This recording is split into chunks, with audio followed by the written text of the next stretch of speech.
Get ready for the main event podcast. The guys are about to go live.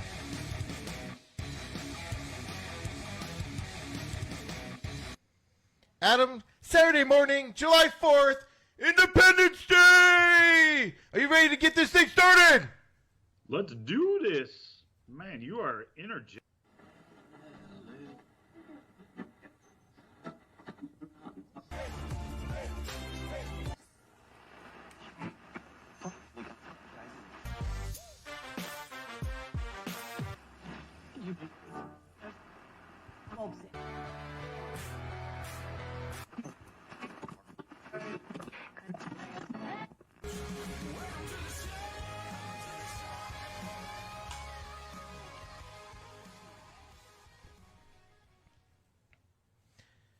Of course, Saturday morning, July 4th, which means in America, Independence Day. The main event podcast comes at you. Steve McCollum, of course, Adam Michaels, with some shells behind him on the walls. These are very nice. Well, they're not shelves. They're like, oh, they're shelves. Yeah, they are. Well, the decor's changed since the last time I was in this room. Oh, what was it? It was shells before, wasn't it? I think there was a picture up before, too. Yeah, there was a picture. Yeah, that's right, because the picture's was to the left of me now. That's it's right, not hanging. It's just on the wall now. Yeah, the picture was Grandma's house. Yes, the picture was Grandma's house. That's right. I can't keep my So everybody, sorry we're late. We had all right. Long story short, since we let all our stuff out here, I've been sleeping like a baby during the day this last week. Like 'cause I had the surgery, and then I'm on the pain meds, and then I'm slowly getting back into like real life, like slowly. And so I've been like my naps have been not as needed during the day, right? And then so I sleep like a baby for like 2 to 3 hours in the afternoon because I just hit a wall and I have to take a nap. So like 2 to 3 hours I sleep like a baby. And then I fall asleep at night like it's no problem. And then at like 1 or 2 in the morning, I just can't wake up. It's in that thing where I can't wake up, but I can't also go back to sleep. So it's just like uncomfortable for like 2 hours. And then you finally fall asleep again at like 5 or 6 when you have to get up. So that's what happened. And it's time to wake up. Start your day. That's what happened to me this morning. It was ridiculous. All right, Steve. So before we get started here, yes. I do have an issue with you. Well, get in line. First of all, the line forms from the Wednesday show. The line forms in the back. Did you listen to it? Because I know you didn't listen to it all live.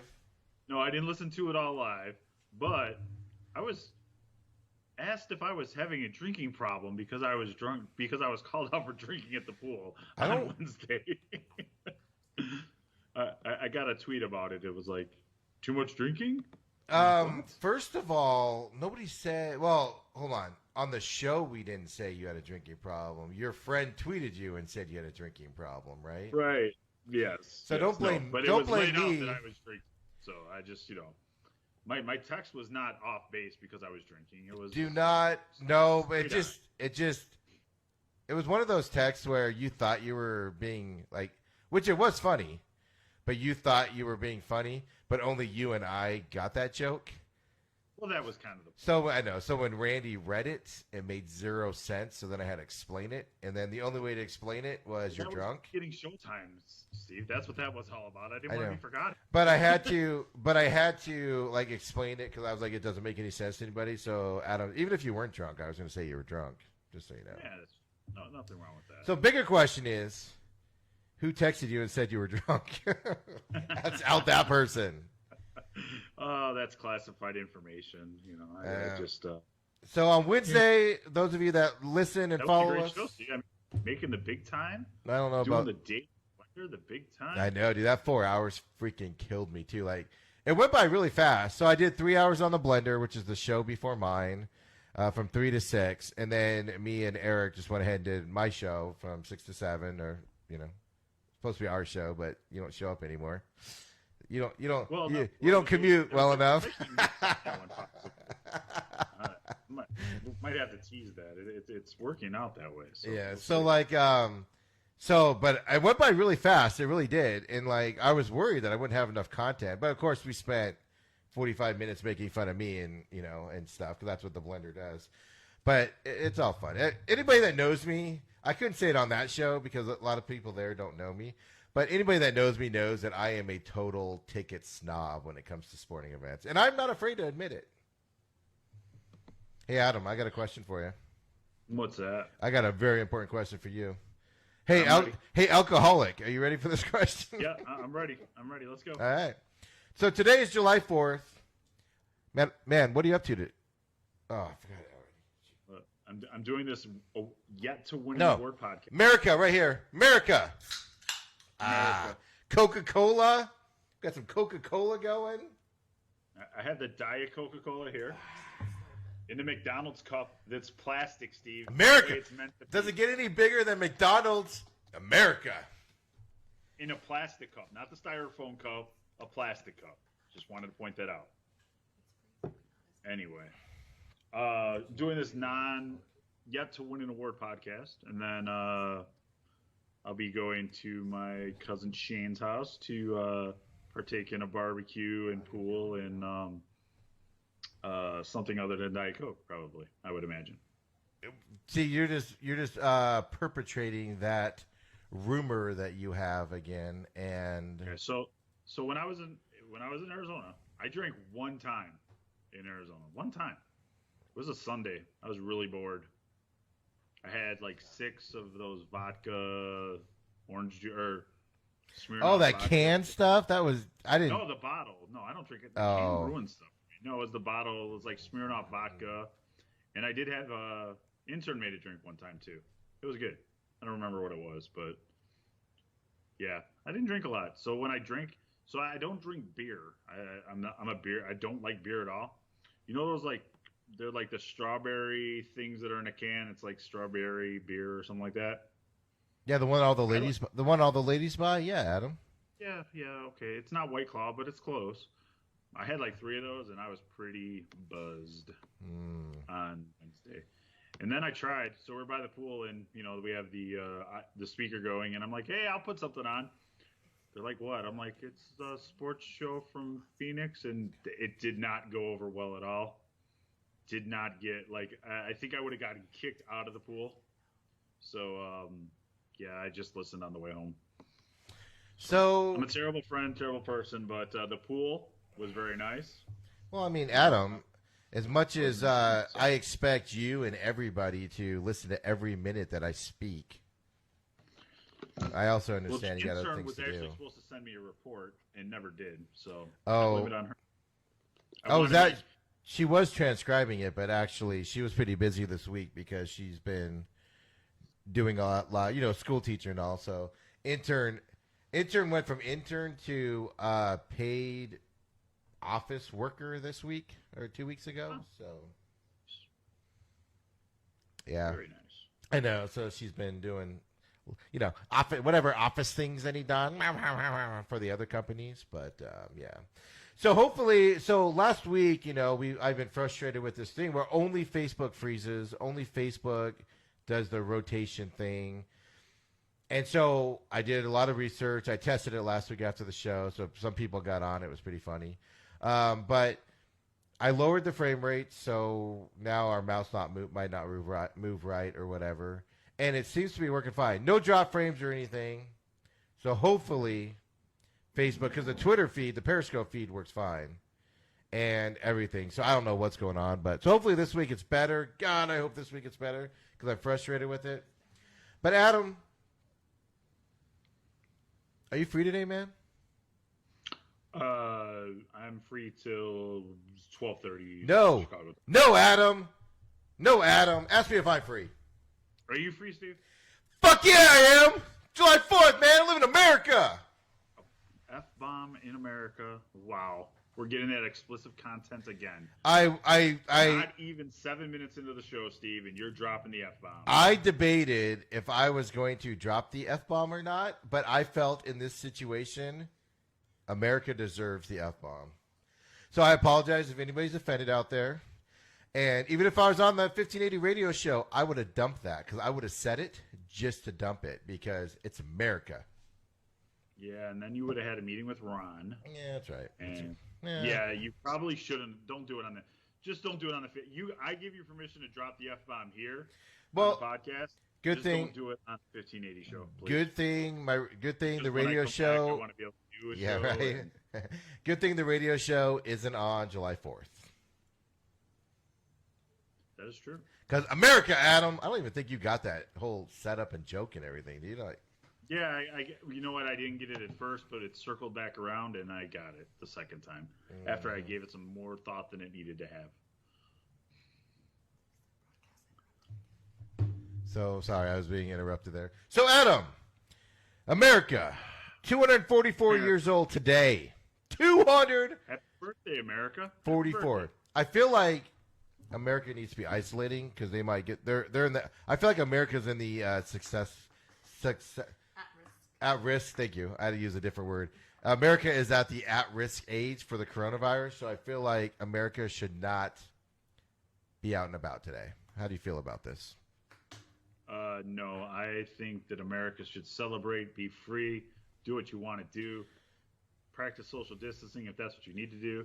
But otherwise, I think you should have a good time and celebrate.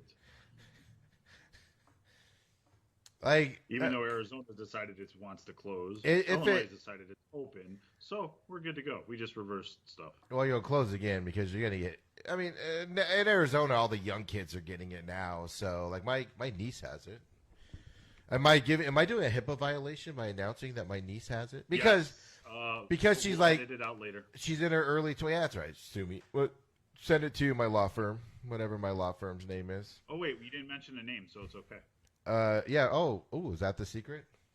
Yeah, that's a secret. Yeah, because she's in her early 20s, and she don't listen to this. She's in her early 20s, and she's in that group where they just go and do whatever together, and then her and a bunch of friends got it. The only thing the good news is it's probably a good. I'm gonna get killed for this joke, but it's probably a good case study because we'll see if the other diseases like chlamydia and stuff will help fight the coronavirus. That's a bad joke, Steve. Bad joke. Thank you. Yeah, he won't be here all week, ladies. I need a drum roll.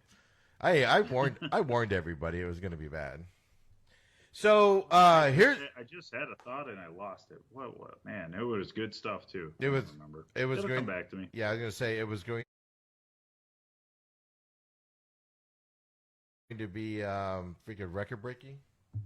Oh, it was going to be. Somebody was literally going to hand you an award while you're saying it. Of the day. Yeah, No, I don't recall. You were going to, as you were saying it, somebody was going to hand you an award. Oh, for sure, they were going to stop the program. I mean, yeah, like all you see is a hand and an award come through into the screen. Oh, I know what it was. You know what was the greatest thing yesterday, Steve? When I was scrolling Twitter. What would that be, Adam? I got to the Chicago White Sox Twitter page. Oh. And there was baseball. They were throwing. They were catching. I was so excited. So excited. Just wanted to point that out. So wanted to thank the White Sox for their Twitter feed yesterday, giving me hopes of baseball. Just hopes, though. Yeah, well, everybody's doing it. I saw the Reds. I saw the Diamondbacks. I saw somebody else. I'm outside the bubble. All right. So, I'm working on a couple things here real quick. Yeah, I was like, what's going on over there? But that's all right. So we got the 4th of July. There's a full moon tonight. First of all, there's a full moon tonight. How awesome would it be if you could get fireworks with the full moon going? That's that'd be pretty cool. Except we're not having many fireworks shows. I would say, are you having any back there in Chicago? Yeah, there's a town in I'm close to the Indiana border, and I could go over the border and watch some fireworks. But I'm thinking my cousin's going to have a bunch of fireworks blasting off there anyway. A bunch of young kids over there, so they'll be taking care of stuff, I'm sure. Are fireworks legal there? In Indiana, they are, right? They are legal in Indiana. Steve, this is unprecedented times. They have. I'm sure that the fine police department in the unnamed suburb have other things to worry about. Like what? The murders? No, there's no murders in that song. Failure to yield. I'm gonna go with that one. Failure. No, they don't really bother. The cops have other things to do. They don't care. Especially, I'm gonna guess, especially with this year, with there being no fireworks, they're really not even gonna care. Is failure to merge a big concern back there? Have you ever been on the Eisenhower trying to get downtown? It could be a mess. Yeah, but that's because everybody's trying to merge and run everybody out of the road and everything. I don't know. I was just pulling something out of my hat. Yeah. That I wasn't wearing. So wouldn't it be cool though if tonight, like I said, they get shots of fireworks? But we have a lot of places here cancel them. I think there's a couple that are still going on. So what I could do for you, Steve, is I could light a sparkler, get a picture, hold it up to the moon, and send it to you. Would that be the same thing? Would that work for you? Yeah, let's do it. Let's try it out. All right. And I'll post work it out. for I got to you. go buy some sparklers. So we'll see you guys next week. We without a hand too, right? Right, exactly. We oh no, I call holidays like this and New Year's Eve, we call it around my parts, you call it gunshots or fireworks. Because somebody will let a firework off around, 8 o'clock or so like that. And somebody will go to the Facebook neighborhood page and be like, I heard gunshots. And then they'll get made fun of mercifully that they're fireworks. Your Facebook neighbor page is just a bunch of whiny biatches, just so you know. And you don't tell me. And then and then the opposite happens at 11 o'clock. It'll be like, who the hell's letting fireworks off still? It's 11 p.m. I got babies and my dog's afraid. So that's what I get to deal with and everything. So it's up online. All right, Adam. We were just working on it because I am showing no lagging. I am showing no drop frames. I am showing. Every once in a while, I look on the Facebook page. I see broadcast interrupted, but Well, that's what I was just gonna say. That's what I've been working on with Intern is, but it's not dropping frames on our side. It's running smooth as can be, but for some reason on the Facebook page it says broadcast interrupted, and I don't know why. I've researched it. I'm gonna have to figure it out and everything. So everybody I know, bear with us. We are trying to get this solved. Of course, if you are on Twitter, the Periscope feed does seem to run a little bit smoother. Of course, you can't interact the same, but we'll figure out this Facebook thing. But I'm getting so annoyed with it, Adam. I actually have another idea coming up with moving software, and that people can interact with and everything. That just go to a web page. But that's a whole other thing that I'm trying to figure out on my own. So, Adam, July 4th, obviously America's independence, where we freed ourselves from the aliens, thanks to Will Smith's character, Will Smith and Harry Connick Jr. and the crazy guy that flew the jet airplane into the bottom of the alien ship to destroy them. What a fantastic time to liberate ourselves from aliens from another world who haven't been back since. America, right? You're muted. You got to unmute yourself. yeah, I had people walking by, hit the mute button, and then forgot to put it back on. You ruined my good joke, so thank you. Yeah, I'm sorry. Well, it wasn't that good. I heard it. Wow. So July 4th, Adam, means one thing. But the aliens were back, Steve, because there was Men in Black. They came back. First of all, it wasn't Men in Black. It was Men in Independence Black. Day. That was Independence Day. Okay. I got it. It's early. Wrong Will Smith movie, buddy. They're all the same. Blasphemy. He wasn't in Independence Day 2, by the way. Well, but they did come back. Did they come back? I saw it, but I don't remember. Independence 2? But because they got all this, come back. they got all this technology from the aliens, so they had flying cars and stuff like that. That's all I remember about it. It doesn't matter. Weren't you supposed to be getting like Top Gun this weekend? Wasn't that supposed to be this weekend? Wasn't it 4th of July weekend? No, it was coming out in June, but now it's December. Thanks, Adam, for making me even more depressed. I know. I was just trying to help you out. So what you're trying to tell me is my history's wrong. We did not get freed from the aliens today. We got feared. Well, no, your history's right. It happened the one time. Then they came, but you were wrong when saying they didn't come back. They came back. We whipped their ass again. So we're still free. It just happened twice. Yeah. So what else was July 4th known for, Adam? Overeating, drinking, blowing your hand off. Jason Pierre-Paul style. Family, I guess. You sound so depressed with that one. Not for me. I'm by myself today. Wow. I get July 4th. You know why? Because I'm free to do what I want. No racing today? I kicked the no canceled. No racing deals today? Mud bogs are tonight, but the race was canceled. So, and I'm not going to the mud bogs because go enjoy the mud bogs if you're into that. But that's what Riley's. No for. idea what that is. So Riley's going. It's where cars drive through mud, Adam. I'm just Googling it right now. I would say thanks for following Gestalt Production, Adam, and what I do for my other stuff because you would see the promos. You would see the promos and everything. Wow, Adam, thank you.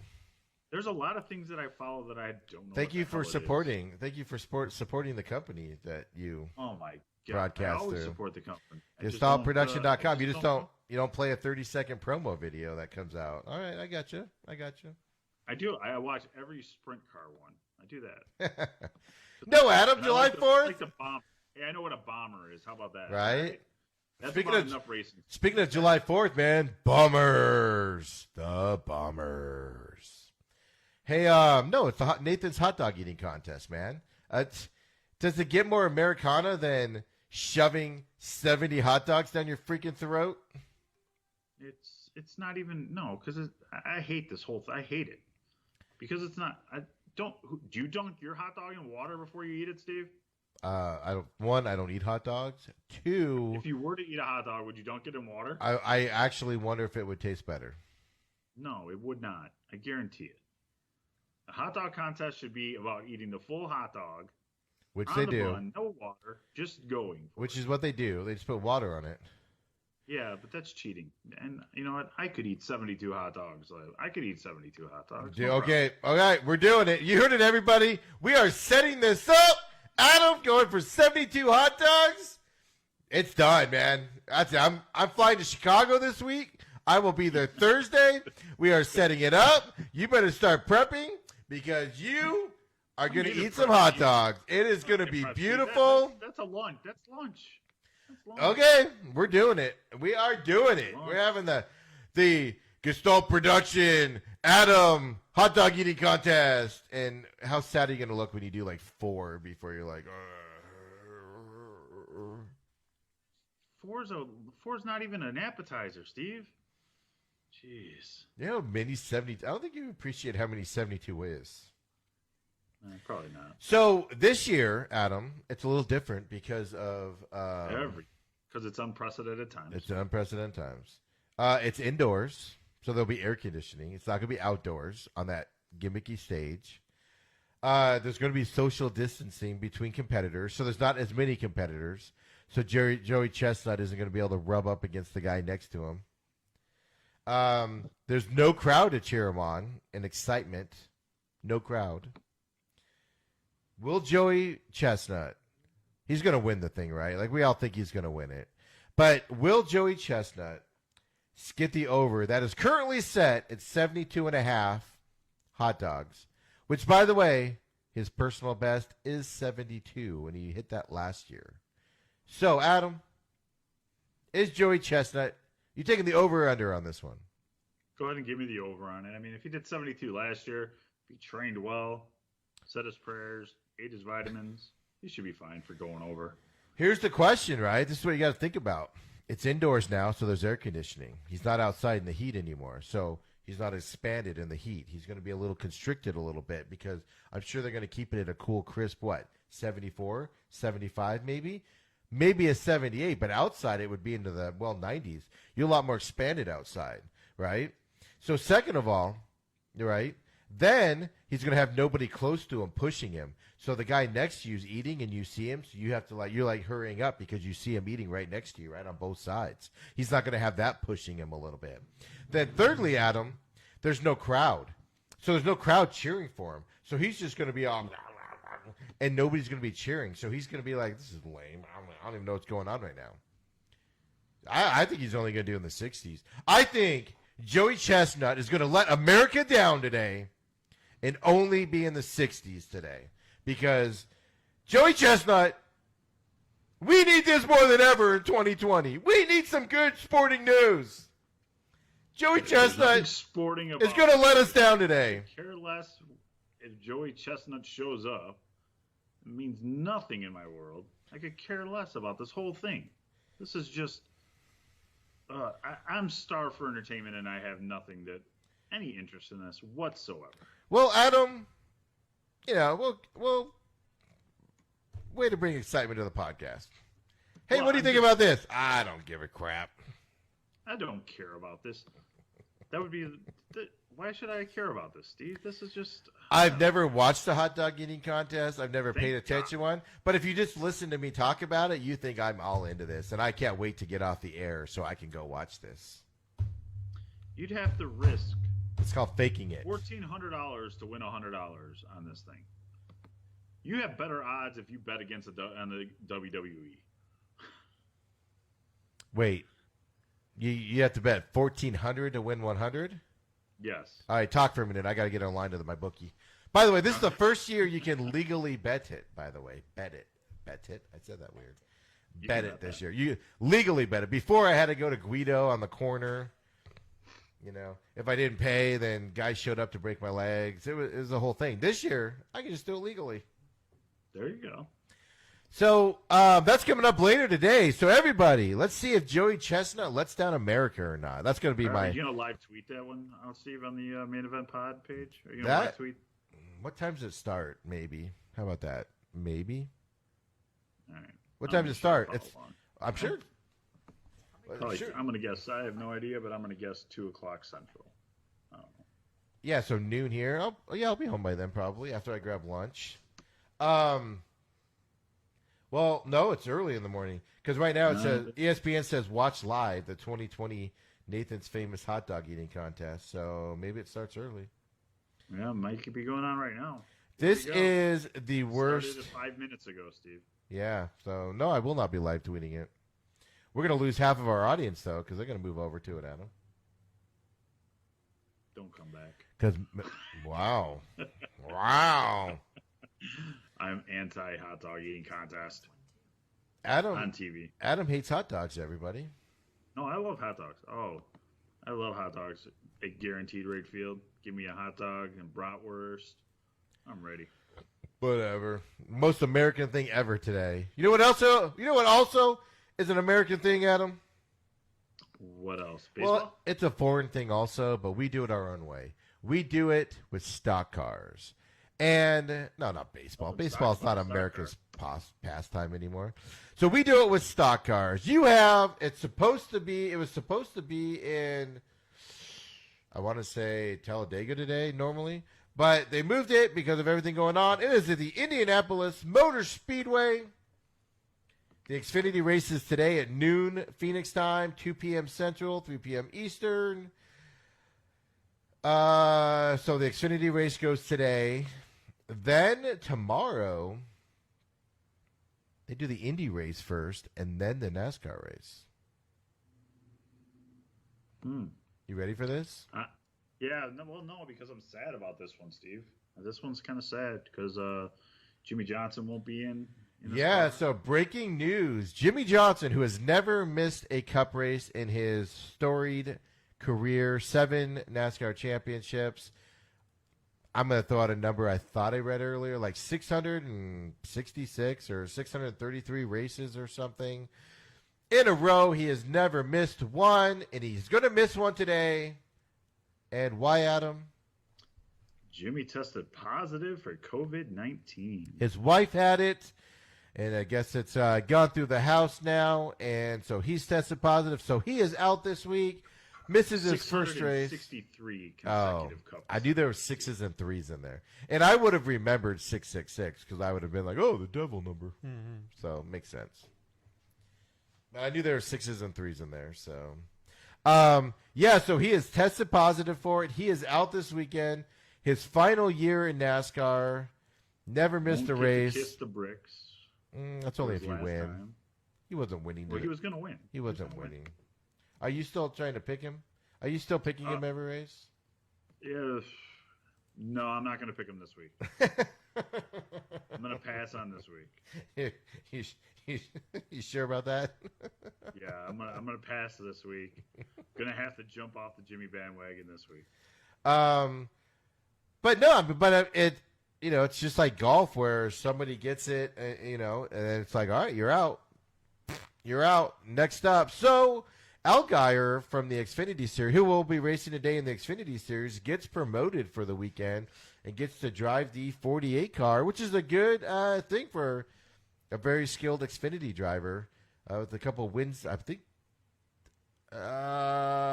he's won 2 this year. I could be wrong on the Xfinity circus. I didn't look it up. I just know because I follow the 7 car and the 11 car there. So there's not too many better race cars that you'd have to jump into, right? That's jumping into a 48 car. That's kind of what I was. Alluding to. There is Jimmy Johnson has made a lot of mistakes this year as a driver, that a seasoned driver shouldn't make. Like he's running to the back of people when he's supposed to pass them and stuff like that. And I'm interested in seeing how a young kid that's gung ho and not on his retirement circle, how he drives this car. Now I'm not saying Allgaier is going to go out there and win this thing, or even be competitive, but if I want to see how he runs this car because this car is in good shape. It is a good car. It's capable of winning. So I'm really interested in seeing how this plays out. You're on the right theme there, So, in terms of that, so but yeah, so the nice interesting thing about it, like I said, is you have F1 Formula 1 there as well, racing too. So if you're a race car fan, now last weekend they did a double race in Pocono for the first time. So Saturday they raced the Cup race, and then Sunday they raced. Then they had the Truck Series. Then they had Xfinity Series also. My opinion was I was excited about that. What are you doing? Dropping coins? You doing a typewriter over there? You can mute that computer. Hey, yeah, when I did that, it muted the sound of you guys But what I was looking for. When you're looking up porn, Adam, make sure you mute your computer. No, I wasn't looking up porn this time. I was looking up the attendance ratio for the Indianapolis Motor Speedway because Indiana has been one of the more liberal states and could have up to 100,000 people there based on their occupancy rate. Yeah, so from what I read earlier in the week, and I'm not an expert on this because I didn't really pay attention to it, but I did read. So yeah, they're having the basically the IndyCar crowd come in and do their thing, and then they're all leaving, and then the NASCAR crowd's coming in. So they're going to be separate and everything. And then they're going to be in different areas of the stadium as well. So they're going to so the NASCAR people aren't going to be able to come in and stand where the Formula One people were. They're going to keep them separate on that side. That's what I was reading. I don't know how true that is, so don't yell at me if I'm wrong. I was just looking at it, and it said, normally there's 250,000, but, still at 100,000, that's huge, right? I mean, I don't know if they get that many, but just to be able to have that, that's positive. I think I like that. Absolutely. I mean, everybody's got to take care of yourself and protect yourself. Don't go if you don't want to, and all that stuff. So, but the one thing that's interesting about, and I'm not the biggest Formula One fan. Like I like it because the cars are super fast and they explode when they hit things, so it's kind of fun to watch. But they are super fast. It's crazy. Open wheel racing is just freaking crazy, right? But the one thing that is interesting to watch is Ferrari has been sucking, and Ferrari's always been a leader in this sport, and they've just been going backwards the last year or so, especially this year. So I don't watch Formula One on a regular basis, so this will be the first race that I'm going to watch where I'm going to see it. So I'm fascinated to see how they look and everything. So, but anyway, that's just my nerdiness for race car driving, and not race car driving, but the technical side. Do you want me to drop my F1 knowledge on you, Steve? Yeah, give it to us. I got nothing. Anyway. I was going to say, are you going to read something? Yeah, if I could have Googled something, but yeah, I know absolutely nothing about F1 racing. Except F1 racing. Will Power came back and won the pole for this in this deal. So Austin Powers won the pole? Will Power won the pole. I thought you said Austin Powers. I was like, wow, that was pretty impressive. The qualifying actually was pretty interesting. I saw the highlights on it. I'll read this so I don't do it injustice here. So Power reclaimed his status as the favorite for Saturday's Indianapolis Grand Prix by overtaking Jack Harvey in the final seconds of qualifying with a pole-winning run of 1 minute, 10.179 seconds on the track's road course. So do you know the only Indy driver's name that I know? You know more than one. You just don't realize you do. All right, the one that I remember, because I had a poster, a Texaco poster, when he won the Indianapolis 500. Robbie Rahal. Tom Sneva. You know an F1 driver that nobody else knows, but you don't know Bobby Rahal and the big names? Steve, there was a Texaco station that was there. It's no longer there anymore. It's a funeral home now, but they gave away the poster. I had a Tom Sneva poster. Is that why they were giving posters away? They were like, we're turning into a funeral home. It was a Texaco station. I had a Tom Sneva poster. I recall that as a child. I'm like so fascinated by this because I've never heard of that guy. He is by far not the most famous IndyCar racing, guy. I had a poster, Steve. If you had a poster, you probably remember him. You had a poster of a dude? I had a poster of Samantha Fox in my room and Debbie Gibson. And you had a dude race car driver. Good job, Adam. Hey, you were ahead of your time. Whatever, Good for you, man. Don't judge. There's a bunch of 85 Bears on the wall, too. It does not surprise me. Does not surprise me, Adam. Tell us more of what you have up. Tell us what other. Be quiet, Steve. Tell us what other sexy dudes you had on your wall. Hot dogs, because that's going to move the numbers. Tell us more of your poster youth. Fascinated by this. I'm done sharing today, Steve. I'm done sharing. I had Kit and David Hasselhoff with David Hasselhoff sitting on Kit with his arms crossed with his jean jacket on. It was so hot. I mean, it was so cool looking. Why do you got to bash on Kit? What did Kit do to you today, Steve? So I can't show you online. I was gonna prep it, but because I was running late, I wasn't able to. Did you share? Mm-hmm. Let me talk to intern for a sec. Did you share that with Adam at all? Oh no, I can't. Okay. No, yeah. So I'm going to have intern send you some stuff that one of her friends did. My cousin, yeah. Her cousin. I thought of you instantly that you would be doing this. So basically the gist of the story is, Adam, is I should have had it prepped so I could share it with everybody, but maybe I should put it on. I'll put it on the I'll get permission and maybe put it on the Twitter page and Facebook page at the Main Event Pod.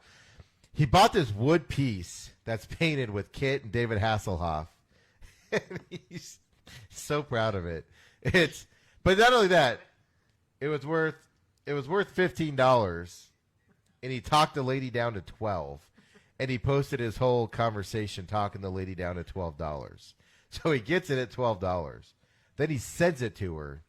Then he gets it, and I'm going to present you with the picture. And he says, quote, "It's incredibly beautiful." Can you see? You can't see the feed right now, can you, Adam? Yeah, no, I can see the feed. I'm watching. I got the NASCAR thing up there right now. It's coming. We'll wait. Well, it's up there. You don't see it? Oh, no. I might be a little behind on my feet. I don't know. Oh, It'll pop. I'll well, get there. of course you're not seeing it because I have to actually switch. So that is her cousin. What's his name? Nate. Nate. Makes his podcast debut. There you go, Nate. Welcome to the show. So he got this 20 by 30 piece of wood or something. Can you see it? Yep, I got you. With Kit. He got that for $12. He talked her down from 15. Look how proud he is of it. And he says it's incredibly beautiful. It's indescribably. Oh, it's indescribably beautiful. And I thought of you, man, that you I could would have. be more into it if David Hasselhoff wasn't in the picture. If it was like just Kit, You guys could have gotten in a bidding war over this, dude. that could have. I could have went as high as $12.50. She won at 15. He got her down to 12. So anyway, I thought about you on that because that was pretty funny. So everybody, Adam's love for Kit That could have went right. isn't next to as us. good as intern's cousin Nate's love for Kit and David Hasselhoff. It's a piece of wood, dude. It's I'll painted take on. second place. It's a piece of wood. It's painted with Well, now that. you got me distracted, Steve, because then I'm going to go on Amazon. I'm going to look for Yeah. Kit. I'm going to look for Knight Rider stuff. I mean, anyway. So I'm going to do you're it on too your because I'm going to bid up against you now. So anyway, so racing today, you've got, like I said, today you've got Xfinity, you've got F1, you got NASCAR coming your way. So exciting racing in the exciting day, couple days in racing, if I could talk, on July 4th in Indianapolis. That was a lot to say, man. I struggled with that. Yep, you sure did. So thanks for the I help, get Adam. the replica Michael Nutt He's really looking it Hollywood up. Rider Knights kit with lights, Pontiac Firebird for $31.85 on Amazon. Get $32 I can borrow, Steve. Not for nothing, not for anything kit related. Garbage. I could totally get this. Hey, It's a Adam, puzzle. let's get into this, man. 'Cause I'm this busy is now. well, all right. Well, then you just hang out there and drool All right, over I'm your I'm gonna kit close knowledge. I'm going to close it. I'm going to remind myself to get back to it, though. Because the other thing that used to be America's pastime, but is no longer, but people still for some reason hold on to it like it's a lost puppy, You're not going to start. Wait. like it's a 4th of dying July. puppy. Joe, don't start bashing my sports, even on the 4th of July. Normally, America's- you would be having peanuts and Cracker Jacks, and if the team was playing at home, you'd be going to the ball game all excited, getting ready for the after-game fireworks. Be having some, 7 hours and 52 minutes later, after the game starts, you'll be watching fireworks because that's how long these games take. They're boring. They're slow. Nothing says America like baseball. Yes, it should be. Don't be mad to baseball on the 4th of July. Right now, though, the White Sox would be in Texas playing the Rangers if this was an unprecedented time. So they wouldn't be at home. I wouldn't be able to get fireworks from the White Sox unless I decided to take the drive to Arlington and I could watch the Rangers. No, because they'd be inside that stupid new ugly stadium they have with the roof closed probably because of the heat, so you wouldn't see anything. It'd be garbage. It'd be a waste of time. You'd be in the potato barn or whatever they're calling that thing down there in Arlington now. Yeah, I don't think I'd want to even go. But I talked about this on Wednesday night because I'm fascinated by it, and some news has come out since then about the roof controversy, right? So what's your feelings on stadiums with roofs?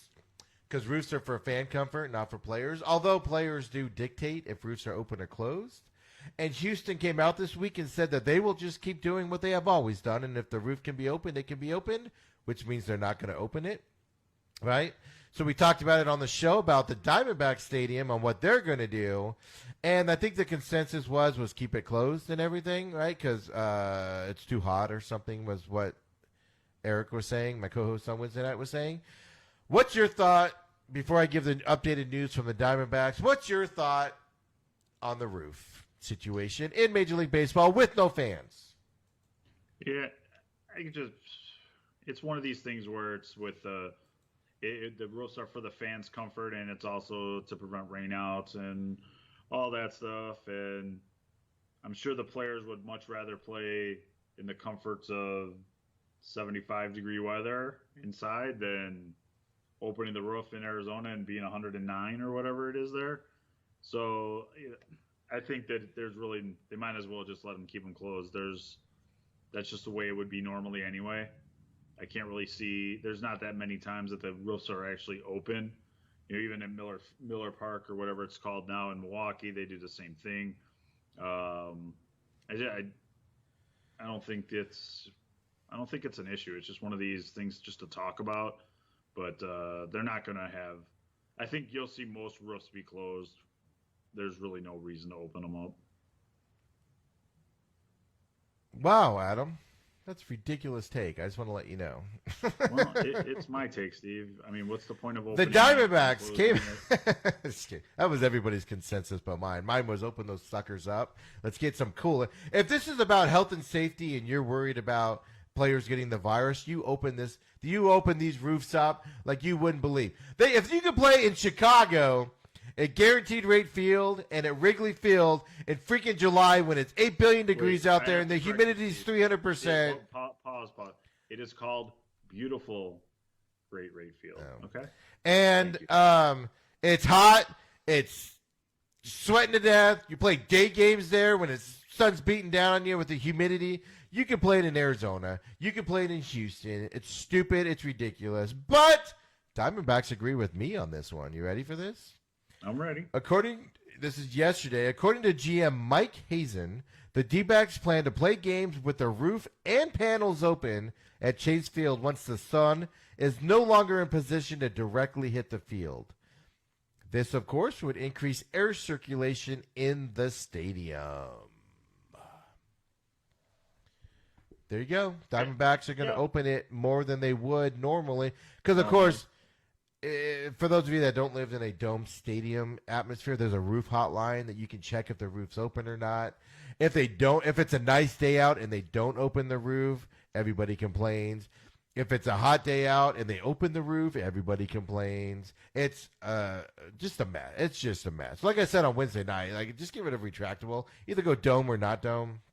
But and I'm in favor of not dome in most situations. You're right. The one thing that is nice about the domes is that it avoids rainouts. But other than that, I think it should be open. But that's just me on there. But yeah, so the Diamondbacks came out and said that they're going to have, because the Diamondbacks maybe 2 games, maybe, and I might be high on this, 10 games a season, the roof is open. They just don't open it. Partly why is because it changes the way the ball flies in there. With the roof closed and the panels closed here. It's more humid, which means the ball doesn't go as far. When the panels are open and there's no wind, the balls travel farther. If the roof's open, the ball travels farther. So it's a big deal. It changes the way you pitch and play the game. So roof controversy. I used to say that in Minnesota, when they played in the dome there, that they used to turn the air conditioning up when the Twins were batting. Yeah, and it would move it down. Just get that little air pressure. I'm just and that's not possible because anybody that lives in a 2-story house like I do, I turn the air on and it takes 5 minutes for it to feel anything and move around. So in a cavernous building like that is wrong. That was just because players sucked. They blamed the air believe conditioning. it, okay? Because them damn piranhas up there was always bad. By the time the air affected, and not only that in that stadium, it's not. Anyway, enough of that. I'm going to break out a whiteboard and draw diagrams on the science of that. Oh boy, it's going to be ugly. So, what about cardboard cutouts, man? Some teams are bringing this to America from the KBO League and everything. Are you going to get a cardboard cutout? What I was thinking was, could we get a cardboard cutout with the shirt that says the Main Event Pod? You can put it behind home plate, and for $149, you can, sir. Well, I mean, but are they going to put an Oakland Athletics shirt on? That's the problem. That's what I know. I didn't read that much on actually because there's 2 teams. It was the A's, and I don't remember the other team that announced they were going to do it. The White Sox will be doing this, I'm sure. You will get the dude in the M&M jacket behind home plate one way or the other. So if a guy they didn't do it in the home run areas, they only did it on the foul lines and then behind home plate. But if you're on the foul lines, you have to pay more for I think it's $99 to not be, and then $149 for foul lines.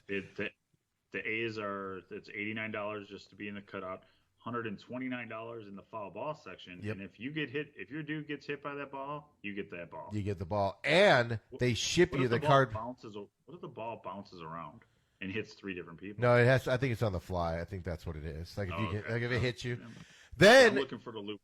then they ship you your cardboard cutout at the end of the season. So you get a cardboard cutout that's going to be in the rain. It's going to be, players are going to dive into the stands and land on it, and you'll get the player goo all over it. A place to play. Okay, Adam, you're not watching porn, right? A place to play, huh? Mm-hmm. Hey, it is not my fault that CBS Sportsline has this pop-up for the 4th of July sale at 40% off. I'm going to go Best Buy because it's got phones, computers, and appliances. So, Yep, thanks for the commercial. Yeah, they get free advertising, right? Yep. But yeah, no, actually, I had a cool idea where I wanted to put a cardboard cutout like in every stadium that's doing it, and I was like, that'd just be nostalgic, right? Like, oh, that'd be cool. I could just say I did it in every stadium, and like then I realized that that's a lot of freaking effort, and I'm not gonna go through that for all these teams. Like, is there a service that I just contact and then they'll reach out to every team and get it done? Because I don't want to do it myself. Whoa. Pause. That's a business proposition right there. Just saying. That could be money. That could be the next $1,000 idea. Nobody's going to put a cardboard cutout in the A's stadium unless you're an A's fan, right? Right. Except for me. I want to do it. But that's the other thing. I don't have an A's shirt or anything. Do I need a hat? So do I have to go buy gear, or will they let me wear something benign? Like, I know you probably can't wear like a Nike shirt or a Nike hat. They'll probably like cut that out, right? If that's not a sponsor. Well, couldn't you wear it? Like I said, I think if you had the Main Event Pod and 1580 the Fanatic, that's free publicity right there. Oh, the Brewers sold out of their cutout stuff this morning. The Brewers are sold out, so I can't do the Brewers now. I bet you could go on StubHub and buy somebody's. Oh my God! The second-hand market. And then I get shipped somebody else's picture. That'd be phenomenal. But then I was like, what am I going to do with 20 cardboard cutouts of myself in different baseball jerseys? I just got the weirdest look from intern over here. She got way too excited about that. Just think of all the walls you could decorate. I think the world needs less of me, Adam, not more of me. You could hang them on the ceilings when you look up. You could hang them on the ceiling. I already look down on everybody, Adam. If you listen to the radio show, if you listen to the Blender on Wednesday with all my seats and everything. So. Well, yeah, I mean, you are a seat snob. Yeah. So, did you see Derek Jeter's words about the labor situation? Yes, no trust, and calls it embarrassing. So is he going to be able to bridge this gap between players and owners, or do the players now view him as an owner and he's on the bad side? Like, how's this going to work? They view him as an owner. He's on the bad side now. You can't play the middle game. He's not able to play the middle game anymore. So he's not going to be able to help the relations, is what you're saying? So him. We're here to help make it the best it can be. The Best Buy 4th of July sale. Oh, did you hear that? I'm yelling at you to mute your computer, and I didn't mute mine. I'm looking around like, who's playing that ad? Well, what was funny was I just put behind the scenes. I just muted myself, and then I kept hearing that. I'm like, wait, it can't be mine because I'm on mute. So yeah. No, it was me. So that's another Best Buy commercial. They are now official advertisers. I was looking at. Interesting enough, I was on CBS Sportline also. So, but yeah. So no, I'm just fascinated by this when ex-players get involved now that are owners. How's that play in the clubhouse? Probably not very well, but. Here's the thing, man.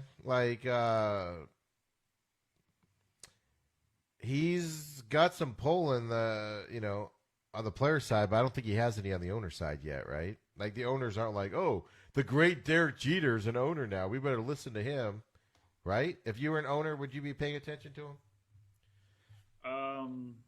I think I would pay attention to him just as far as I think they went the wrong route. That he probably could have had more influence with players, but when you go out and take these other stands, that it's not. And the owners, they're off of themselves anyway. As a group. No, anyway, here we go. I know. Here we go. Players do nothing wrong. Here we go. Know. Here we go, ready. everybody. Everybody get ready. Owners do everything wrong. They do everything right. No, they do, Steve. I'm not agreeing. Yeah, wait, we're not going back to this because the whole thing was just retarded, or the whole thing was just bad. I got to stop saying that R word. I say it once a week. Very bad of me. All right, go take care of what you got to take care of. Yeah. So, we have an interesting thing going on in this world. As Adam, I should have taken him off the screen, so I apologize to everybody on my knowing he was leaving. But no, I'm fascinated by this roof thing. Adam wasn't very enthusiastic about the roof thing. So, but if the Diamondbacks are going to open this roof up and the panels up a lot more than they normally do, it is going to change the way the players play, the pitchers pitch, and the players hit here on there. But I also feel like there needs to be a consistent rule on it, right? Because if Houston's going to keep it closed to benefit them, because let's be honest, they're keeping it closed to benefit their players. They're not opening it up just because then like Verlander and the pitchers are going to have to learn to pitch differently because the ball's going to travel farther. So make no mistake, it's a competitive advantage. But I will admire the teams if the Diamondbacks do open it more. However, we don't know what time the games are being played yet, but no fans. You're not going to be able to open that roof up in the middle of the day there because the sun will be directly on the field. And their press release specifically says not in the when the sun is not on the play of field. So that's probably going to be the loophole to get out. But just by that press release, I'm expecting if there's any night games at all, I'm expecting that roof to be open there. And with the Diamondbacks playing in the AL East, or I'm sorry, the AL West this year, I mean, the Mariners have a dome. Houston has a dome. Oakland's open air. A's are Oakland air. And I'm forgetting a team. Oh, Texans now have a dome, a brand new stadium this year. So a lot of dome stadiums out west, which is amazing because we have the best weather. And a lot of dome stadiums out here. Whereas Minnesota built a brand new stadium recently that, of course, is open air and it's cold there. There's nothing worse than snow baseball. Like, I cannot stand the beginning of a season and the Cubs are at home and they're all bundled up. And then the playoffs happened and they all got parkas on and it's 32 degrees. The fans are acting like they're at a football game with the snow and everything. There's nothing worse than snow baseball. Nothing at all. It's just ridiculous. But yeah, I'm fascinated by this roof thing because it is going to change, and I'm looking forward to seeing what happens and everything. So, and all that fun jazz. Adam, you're back. Yes, sir. I am back. You know, the good thing about the 1580 show on Wednesday on 1580 The Fanatic is the commercial break. And I sometimes need that 3 minutes. Did you just announce without announcing that you had to go pee-pee? Did I do that, really? Yeah, I needed that 3 minutes, so. Too much coffee today? Too much coffee? No, well, no. See, we're no longer – the bangs, Steve, here got expensive. Now, the monsters are now 3 for $5 compared to 2 for $4.29. So now we just had too many monsters today. See, yeah, we have to adjust with pricing and stuff like that. So, and I can't find my favorite. I can't find the favorite Bang that I like here. So, and Bang, we're talking about my energy drinks, not anything else. You sick puppies. Just don't be thinking that. I'm just letting you hang yourself right here with this conversation. Just letting this float.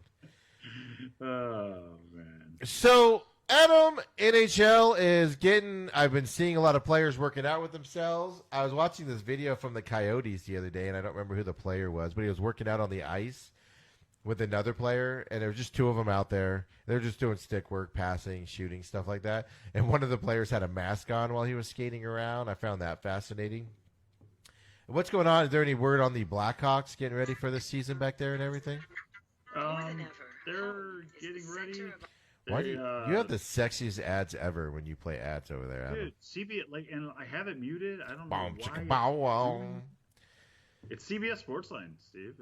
They're having. I don't know. I gotta get a pop-up blocker going. I gotta do that today. Yeah. So tell us about the Blackhawks and what they're saying back there in Chicago about the Blackhawks. Well, let's. We don't talk Blackhawks in Chicago, Steve. I understand that. And now that the Score has no employees, they're not talking it either. Yeah, we don't talk. The only time you talk Blackhawk is when they are in the championship games, when they're in the Stanley Cup final. That's when you talk Blackhawks. Basically, they're just getting ready to go take care of Edmonton. That's their first round. That's their first round. Edmonton? There's no talk about Edmonton having home ice advantage because they're playing at their home stadium. Yeah, that has been discussed, but it's also without the fans, is it really home ice? I mean, yes. I guess you get the little bumps and the grooves and everything else in the ice, right? Your ice. Canadian ice is different than American ice. I know that's a funny statement, but for some reason, man, like you go up to Canada, that ice is like perfectly smooth, and I don't know what the difference is, but there's a difference between Canadian ice and American ice. So there's advantages. And then, like you said, the way the puck comes off the boards, if you shoot it down to the corner, sometimes if you hit a right area, it can bounce back into play or it can just roll behind. So, there's advantages to it, definitely. Yeah, I mean, and a lot of the stuff with the Hawks, it's going to come down to Corey Crawford and net, what they can do. I mean, this is the 5-12 matchup that everyone thinks could. There's Hawks do have a shot. They've played Edmonton well this year. I want to say I think they are 2-0 against Edmonton this year. But I'm not going to get excited. I'll watch it, but like I said, hockey is kind of secondhand news here for the most part. Of course, I knew that because of the history of the Blackhawks. It's one of these things where, it'll be exciting just because they're back. Just because it's hockey. But any surprise for you that the NHL decided to go the All Canada route? Yeah, surprised and not surprised at the same time. I was surprised because I felt like you needed a West and an East, right? And I felt like you needed a North and a South, right? And Toronto was the perfect hub for up there. They just had to get approval. But a month ago, Canada wasn't giving approval for anything to go. Right, because we were talking a month ago, the Toronto Blue Jays weren't even going to be able to play there. Yeah, they had to ask for a special, and I think I said it on the radio show where I said, because Toronto was thinking about having to be a neutral site, the Blue Jays, because they had to get permission. And I said, I think it was a radio show on Wednesday night, but I said, keep your eye on this because if the Blue Jays get approval to play, then that means the NHL will get approval to play, and then they'll do it there. But both teams being in. Edmonton's the right place just because, I've never been there, but I've seen the pictures. You have the stadium, and you have nothing but hotels and everything around it. You don't have to travel. You don't have to get on a bus, basically. You literally leave your hotel room, and you walk into the stadium. So Edmonton's set up for it on that side. But I also don't think it matters because there's no fans. So, like you said, Edmonton and Toronto will be playing at home, and nobody else will. So they might have a slight advantage, but with no fans there, it doesn't matter. Because hockey is the one sport where home field advantage does matter in the playoffs. But that's because of the fan. That's because of the fan side. The fans go wild. My question for you, not really knowing the hockey whole thing. So you're going to be playing they're going to be playing nonstop on the ice, right?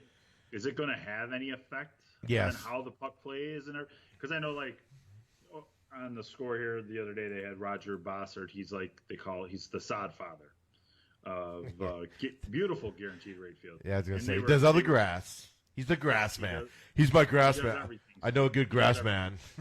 He is the sod father. Google him. He has his own bobblehead, Steve. Okay, he has his own bobblehead with a rake, just so you know, and a hose. Okay. Okay, so Roger Bossard was saying there was talks of the neutral sites and how hard it would be to keep the fields playing up if they kept playing game after game after, like if they were playing four or 5 games a day on that field. Does the same thing translate for ice? Yes.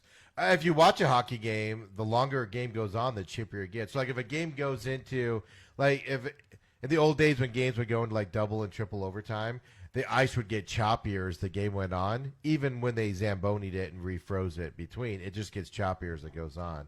So, they have a contingency on it. And like I said, Canadian ice is different than American ice.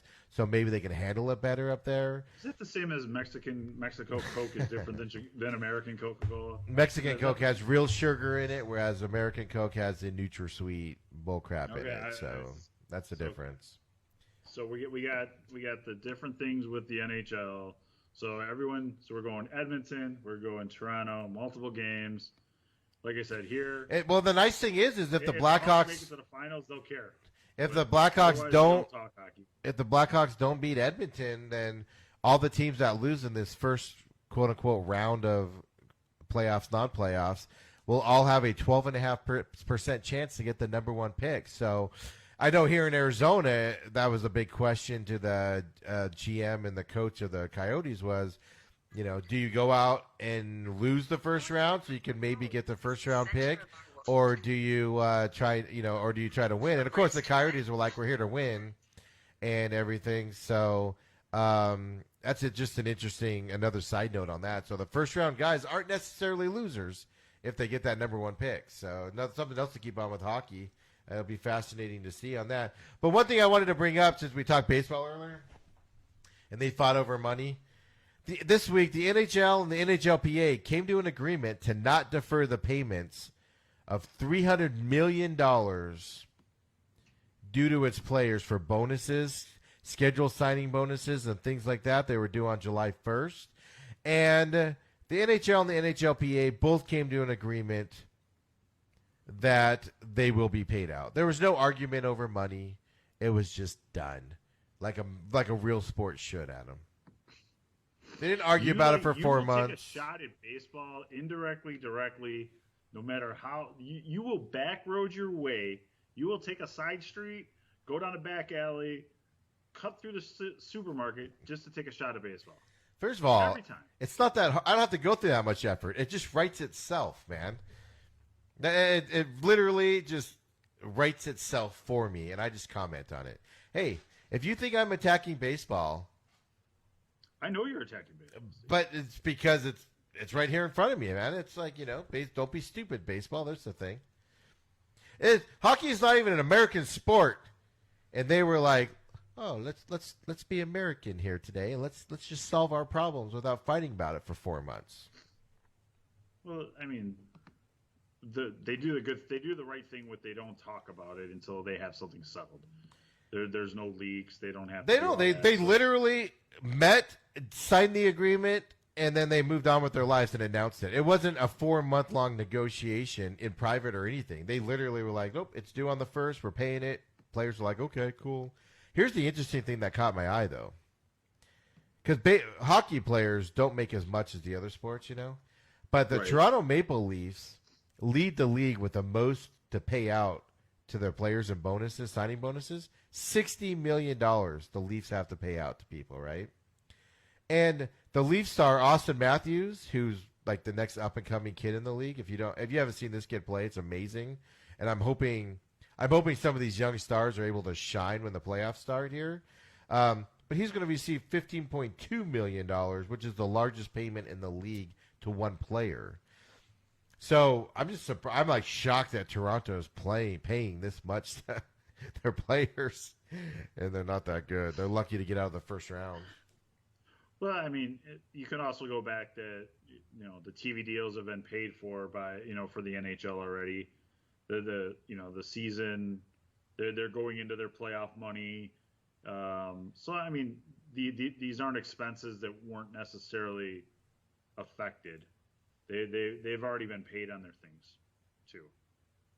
So I mean, and like you said, if you're talking $300 million, which is a lot of money, but I mean, it was negotiated. It's in the labor agreement. That's it's right.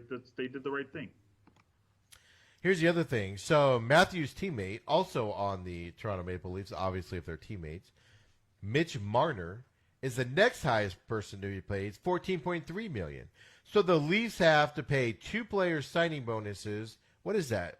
$29.5 million is going to 2 players on the Leafs. What's Toronto doing up there? What are the Maple Leafs doing? Of course, Oilers star Connor McDavid gets $13 million out there. So young kids are making some money right now in hockey. That's what that's telling you, because those are all young, up-and-comer guys coming up in the hockey league. But no, I just wanted to take my shot at baseball. There's no doubt about that. But the NHL, so baseball is in and practicing now, right? They've all been COVID tested. They've all started practicing. Batting practices happened. Pitchers have started stretching, that stuff. And basketball went back this week, so they're being tested. They're on their 2-day hiatus or whatever. They're starting to get there, right? And then NHL enters its Phase 3 on July 10th, which basically means the players are going back to training camp on July 10th. So sports are slowly rolling back here, man. The big time sports are coming back. Hopefully we don't hit any bumps on the road and things just keep progressing at a nice pace there is what I'm hoping for at this point. That I just don't want any major setbacks. That's because I don't think anyone can afford it at this point. Yeah, like we talked about this before, where if they start this and then they have to finish it. I was reading, like Buster Olney for baseball said 0% chance that the league finishes. That's just going to be the death nail. Death nail for a league if they start and don't finish. Yeah. Go ahead. No, I'm still the NBA one is the one that I'm still not 100% think this. Well, that's what I was just going to ask you. So on Wednesday night, I was asked, what sport or sports do you think will get through the season and which ones won't? And I said that hockey and football are going no matter what, and they're going to professional NFL and hockey are going to go, and they're just going to finish. They're just going to go through it. There'll be setbacks. Players will get sick. There'll be whatever. I said the two that won't finish, if they don't finish, will be basketball and baseball because they're more babies and they won't play with. There will come a time. Shot at baseball. Well, there will come a time where something's going to happen and the players are going to go, I don't want to do this anymore. And it'll be baseball and basketball that happens. Now, which one is more inclined to quit on the season? I'm going to actually say basketball, but I would love to say baseball. I personally don't even know if basketball is going to get going, Steve. That's the one question that I have. I don't like the Florida bubble spot. There's just a lot about the whole thing that I don't really think is able to go. I just have questions on whether this whole thing with the basketball. Hockey, I believe in hockey. I think baseball is on the right track. The NBA, I just think is the NBA is the one. I mean, they were the one that shut it down to begin with, and they're the one that I just don't have any faith in that this is it. I could be totally wrong, but this is where I'm leaning that if I had $5, I'd put $5 that the NBA doesn't get started. $5, man. You're really going out on that limb, dude. Steve, $5 is a lot for me, okay? $5 is like $5. That's lunch and dinner sometimes, okay? So dude, ramen noodles are what, 99 cents? Well, you can get 2 McChickens for $2. So yeah, you get 2 McChickens. Good thing McDonald's got rid of that steak, egg, cheese bagel breakfast because you can't even get that if you wanted to, right? No, I couldn't get that if I wanted to, Steve. I mean, I may have to on my next journey stop at every single McDonald's and find it because it's out there somewhere. I will find it. I'm going to start a tweet campaign to get it reinstated if it's not. And not in this day and age where everybody's cutting back. You ain't finding anything like that. So the NFL, I mean, training camps, nothing's going on, but they're coming out with all these protocols in terms of like they came out that there'll be no in-person interviews during training camp with the media. They're coming out with all those restrictive rules. And this week it came out where the owners wanted to cut the preseason from 4 games down to 2 games. And of course this broke Wednesday night right before I went on the show. I think it was a 6 o'clock show, the main event, where it broke. So we talked about it, and the owners want to go from 4 to 2 games, but the NFLPA has to vote on this, and the NFLPA wants 0 preseason games. So is there going to be a compromise of 1 preseason game? Because they need at least 1, right? But the 1, 2, because preseason games for season ticket holders is just a joke. So, you can't give the tickets away. Nobody buys them. No, you give them away to somebody and they enjoy them because they haven't seen them in a while. They haven't been, so they enjoy them. But you pay full price. But do you have any thing on preseason games, Adam? Yeah, the preseason, I don't even think, does one really make a difference, Steve? I mean, if you're only playing one, is it that important at that point? Preseason games have been a joke for a while now. Even week 3 was always the time that you had the player, your starters played, and we've gotten away from that. You've gotten away from the, nobody wants their star quarterback, their star running back injured, during a meaningless preseason game. Maybe what we see is more contact in camps. Maybe that's part of the negotiation, because right now, how many days of camp are just in shorts, and because football is a contact sport, whether they want to say it or not. I don't really care about the preseason games, but for the what is the word I'm looking? Oh man, I was looking for a big word, missed it, can't find it. But just for the integrity of the game, to say that you have to have at least some hitting going on, because man, just watching the Bears last year when they came out of preseason, they didn't hit anybody. The first game was a joke. I mean, the season was a joke, but even just the tackling in the first was a joke. So it's one of these things where they're definitely going to have some give and take. I don't care about preseason football, except it's something to watch. But I don't care who the 54th man on the roster is or the 75th man on the roster is this year, or however we're going to do it. Well, that's what I said on the show the other night. I said, I'm fine with 0, but just expect really, really sloppy football. Not only that, because, it's going to take – the first 4 games of the season are an extended preseason game anyway. The starters all play, but they're all sloppy getting into game shape, right? So it's going to be even worse, where it might extend a little farther. But the bigger thing is you got to be prepared, because these guys that make the roster on the special teams at the end, is what I said on Wednesday night, was you're going to see a lot more mistakes happen when you get to this, middle of a game. You're going to see a special teams error somewhere in the game that you wouldn't have seen it before, because the guys aren't practiced. They aren't ready to go. They aren't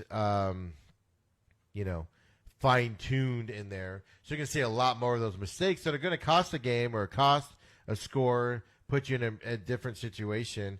And that's why the lack of preseason games is going to hurt. But I'm okay with none if that's what they want, especially this year, if it means the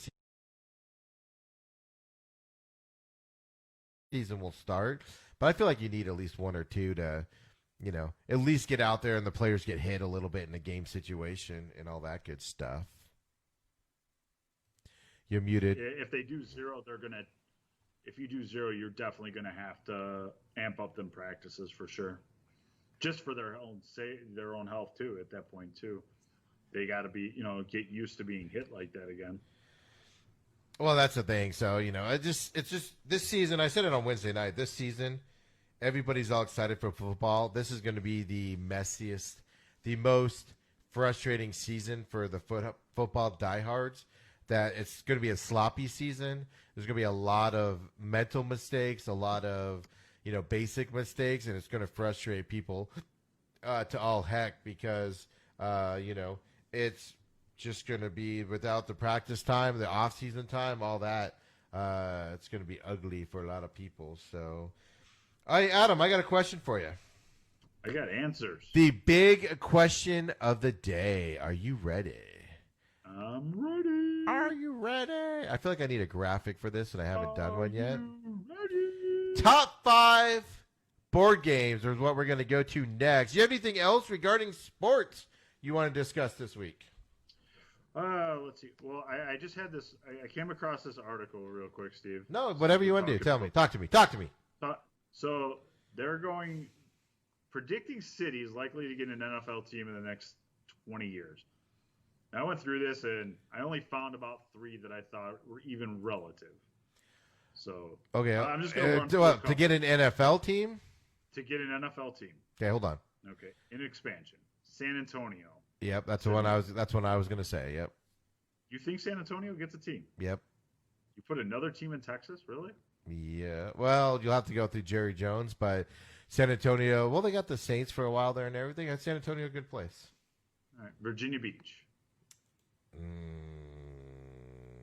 Okay. No, never. I've been there. I don't. Okay. Portland. Spokane, Too small. Washington. Can't support them, right? Too small. Spokane would pull the. Spokane would be where you would put it, so that North Dakota, South Dakota, Wyoming, Montana, those places have a team and they don't have to go to Seattle. You know. Okay. That's where you would put that. You wouldn't put that team in Montana, right? You'd put it in Spokane, Washington. Right. Des Moines, Iowa. No, really? Yeah, Des Moines, Iowa.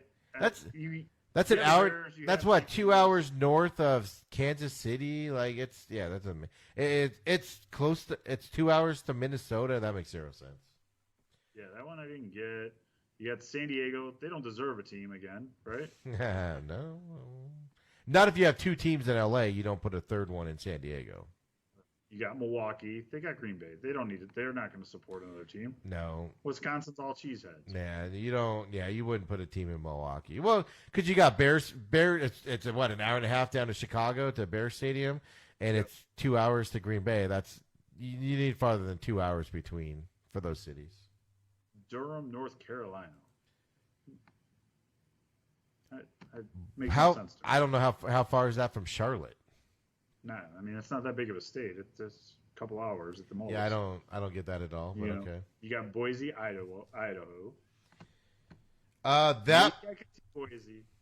That would be the same concept as Spokane, where one of those 2 cities, and then that would draw that upper part. I see Boise more than Spokane. I think for some reason. But I'm just saying they're both the same concept of one of the 2. Yeah. And they got Reno, Nevada. It's too small, right? Reno's too small. There's not enough around there. San Francisco's 2 hours east, or I'm sorry, 2 hours west. You can't. And I think this city deserves a team. This is the one city that St. Louis deserves a football team back. What they did to support my XFL, my St. Louis Battlehawks, they deserve a football team, Steve. Okay. You don't think Seattle or St. Louis deserves a football team? They've had 2 and not been able to support it. No, how many chances do you get? They couldn't get the financing. That's not supporting it, Adam. How many chances do you get? The government's crapping on it. The fans supported it. Did you see what they did with that team, that Battlehawk team, Steve? How many? Well, if you want to count the XFL, that's 3 teams that St. Louis has failed on and not supported. No, St. Louis, that was a success, Steve. And just so we know, we are exactly 1 month away from knowing what happens in NFL bankruptcy or XFL bankruptcy court. I was saying, isn't that coming out soon? Yeah, August, right? August 3rd. It's on my calendar, Steve. It's circled on my calendar. It probably is for you, actually. It really is. I mean, so I'm excited, and the whole Oliver Luck, Vince McMahon lawsuit's heating up. So got some more information be out on that next week. That goes to a hearing early next week. So that'll be interesting to follow. I'm interested in behind the scenes on that. I miss my XFL. So that's my XFL report for the week. Well, good. So, what else you got before we go to the top 5 board games for the week? You know what? I'm ready to talk board games. I think I'm done with I'm not going to let you crap on baseball anymore. I've given you all my F1 knowledge of the week. And we've talked the National Football League. So I guess we're ready to talk big time board games. So, Adam, I don't know what the limitations were on this. You just said top 5 board games. Does that mean just like board games, or can I have like things moving on it? You can have things moving. It just can't be. It is not allowed to be a video game. Yeah, of course not. Yeah. So yeah, But like, no, it has to be. Is Uno a board game? Yes, Uno is a board. Really? That's Yeah, a 'cause it's card on my game. list, so it has to be. I knew it was going to be on something. That's a card game. Yeah, but what about you put it in the thing now? So I mean, you have the. Oh my God! If you buy that thing that mixes it up and shoots out cards, you are not. This is America. You are un-American if you buy that device. No, That is garbage. American if You buy shape that you. device. That is true. You're lazy, You so you're are probably American right. if you Yeah, buy that good point. device. I take it No, back. I take it back. So Christy gave me her list. She checked in earlier on her list there. Well, give them to us. What are they? Okay, Number so 5. So unfortunately, I have to say I haven't heard of 2 of these already. So she said, well, first she gives me a list. I just want to call her out on this. She gives me a list, Steve, and she's like, it's not in any particular order. It's a top 5 list. Yeah, you gotta have it in order. That's ridiculous. You have to have it in order. Order them for her. So a game called Aggravation. I'm not sure what game that is. I've heard of that one, but I'm not a Never heard fan. of Aggravation. That came in at number 5. Number 4 was Sorry. Sorry, I love that game. Yes, Number 3 was Monopoly. of course. Never heard of this one. I've never heard of Sequence. Not sure what that is. Never heard of that one. And her number 1 was Uno. Uno, number 1. Uno's number 1 on her list. So I can't believe we're I only adding heard of 3 out of the card top games. 5. So I don't know what that says for us, but I just figured I'd point that out. That's a pretty solid list, except for that one that I hadn't heard of either. Yeah, I'm gonna. What is Aggravation, Steve? I mean, besides what you give me every Saturday morning. Oh, bam! So Walked right in. Mikkel checks in today. Hit it out the park. Mikkel checks in today, as always. Thank you for tuning in, Mikkel, and helping us out here. Very few free subs, he said. So that is awesome. I don't know if you heard the beginning part of the show. Worked on it a little bit, and we're still having a few issues from what I've been told, but not nearly as bad, so I'll have to keep working on it. His favorite board game for family is Clue, but his favorite is Risk. Little foreshadowing for my list there. There you go. Hey, he agrees. He will agree with at least one of our lists here today, at least a couple of them. So Yes. He won't be. It becomes very much challenging. by I the think time that's you're how over you. it. I think that's how you lose your medical license and get a big lawsuit against you, Adam. Oh, I'm glad I don't have a medical license now, so we're good. Certainly got a driver. Were you good at it, or were you one of those that always hit the side? Oh, I'm phenomenal at that game. Phenomenal. I'm the self-declared champion of that game. Self-declared champion. I will put my title on the line against all comers. I feel like if you drink a lot before you play that, you're not really accomplishing anything. Like, it's just going to be sloppy. Everybody's going to be. Bzzz. They should make an adult version of it where you wear like the shock collar and it really shocks you. That'd be kind of funny. Just saying. It'd be a great college game. Wait a minute. Stop recording this, Steve. I just thought of a concept. I got Oh, well. Oh, you're gonna give your. Okay, nobody's listening but us. Go ahead. I'm ready. Okay. Because if we just think, you take a version of Operation, you put it with some drinking you put it with some shot glasses in there and real shot collars. Market that to dorm like kids and stuff, like 21 and over. You make a lot of money. If you hit the side, you get shocked. I'm just saying.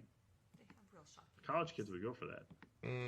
Well, good luck with that concept, man. Good luck with that concept you're not throwing out backing. there. No, I'm not. I will not be funding this adventure. I will not. We'll work on Shark Tank. Sure, try it. Okay. I want to. Can I want get to. more Cuban to invest? I want to see how nice they make fun of you when you have this idea. I will give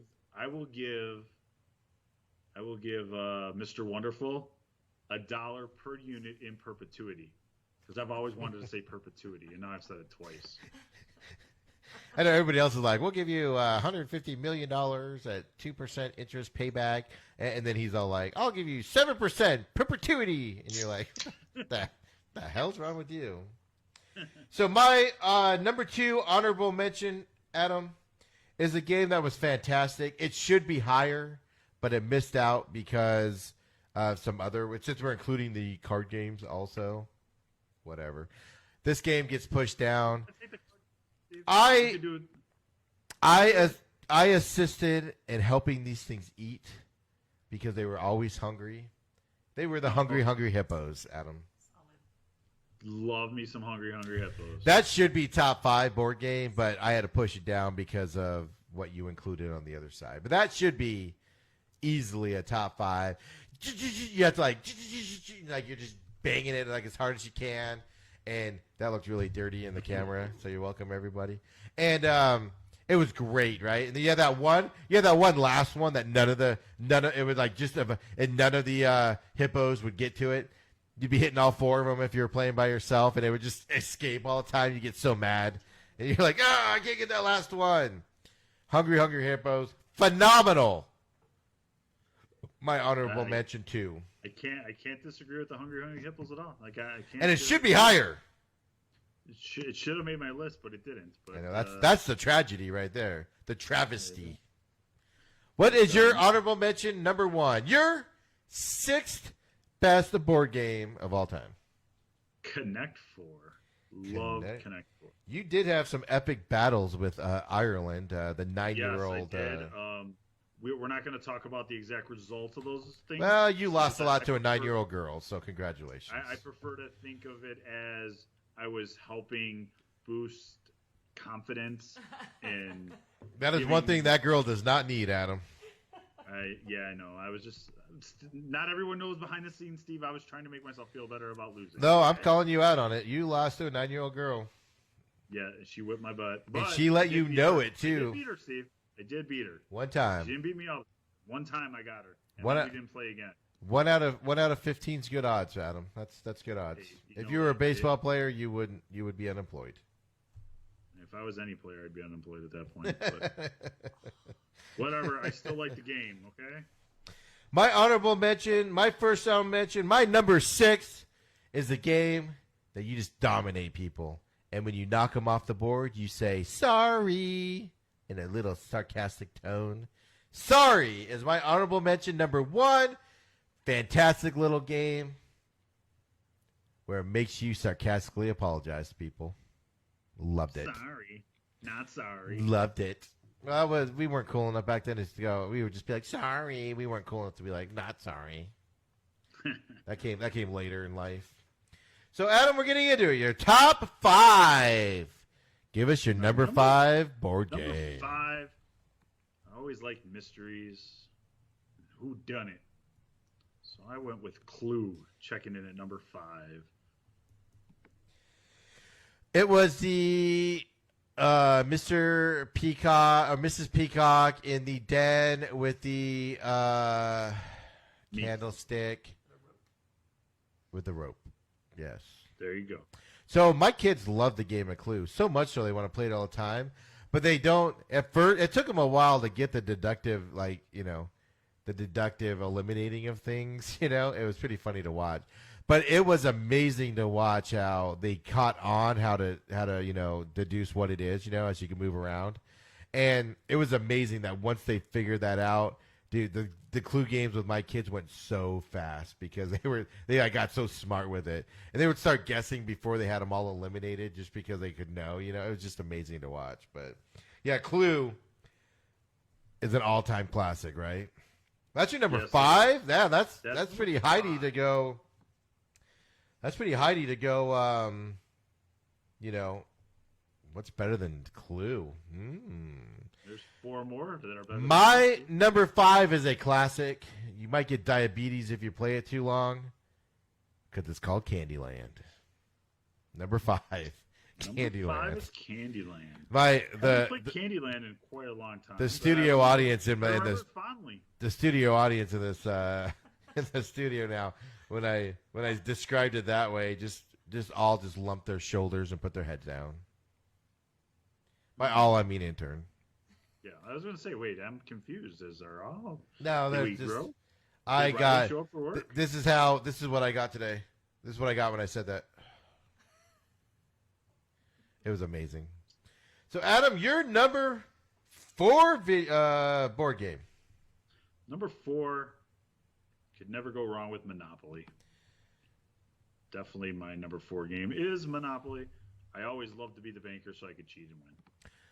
Did you ever do the earthquake thing where you're losing, so you just earthquake it, and then you quit and move on? No, I always just said, I'm bored. Let's move. I'm like, I don't want to play anymore. Do you ever do that thing where, so like my family had a cabin in northern Arizona that we'd go to, so we'd play. This is where I found my love for board games. And, because you'd be out in the middle of the forest somewhere and, in a cabin and there's nothing else to do. This was back before, like, TV, you got satellite and stuff.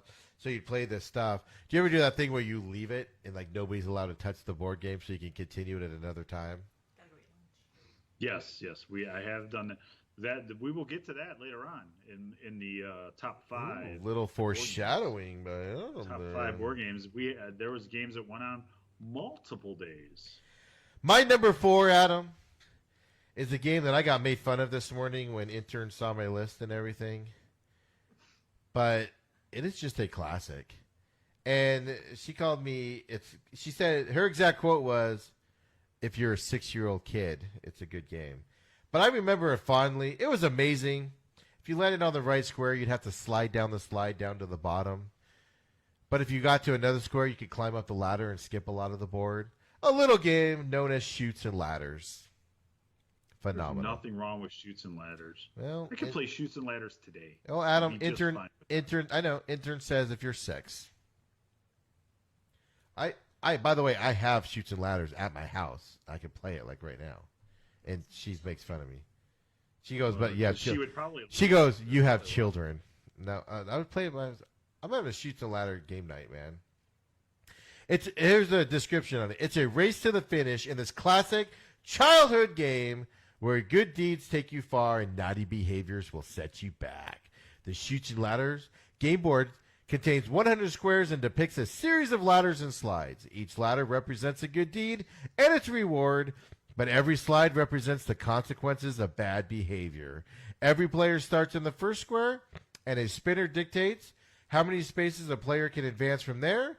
If you're lucky, you'll land at the base of a good deed ladder, which you can climb, advancing extra spaces. But if you're not so lucky, you'll land at the top of a slide and have to go down, which will set you back quite a bit. The first player to the 100 square wins. Does that not get more exciting than that? It teaches kids consequences. It teaches them good deeds. It teaches them setbacks and how to persevere. Exactly. Oh, they had that one slide that was like up at the top, and it took you all the way down, like the very bottom. How angry did you get when you landed on that one? Steve, sometimes in life, you're at the top and you go all the way back to the bottom. Exactly. Sometimes it happens more than once too. Yep. It's not how many times you slide down to the bottom, slide down on the ladder. It's how many times you get back up. Try it again. What? I got back up to the top to have to slide back to the bottom. Yeah, exactly. I happen to like that slide. Thank you very much. If life was easy, everybody would be good at it. That's right. Yeah, don't knock my Chutes and Ladder pick. Now go out there and win this football game, damn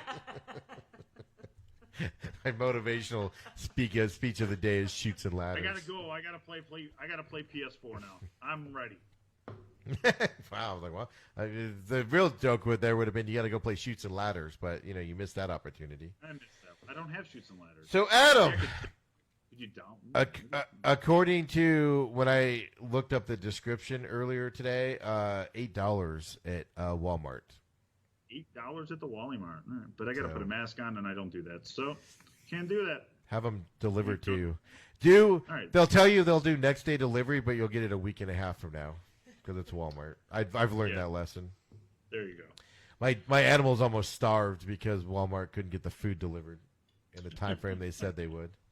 That's a joke, everybody. Number 3, Adam. What is your number 3? Number 3 is Uno. Uno. The card game Uno. I know you were questioning whether it was allowed. But when I think games, I think Uno, so I went with Uno. Good old Uno. It's the classic game where you learn Do you Spanish. play it, Steve, where if you get the pick 4, and then the next person throws down a draw 2, do you have to draw 6? Yes. Okay, Yeah, that's not the some people real don't rule. wanna play that Well, way. that's not the real rules, but that's the way you play, right? Well, you mean Yeah, if I never you thought mean it was if you're real. playing with one other person, it's 2 people playing, right?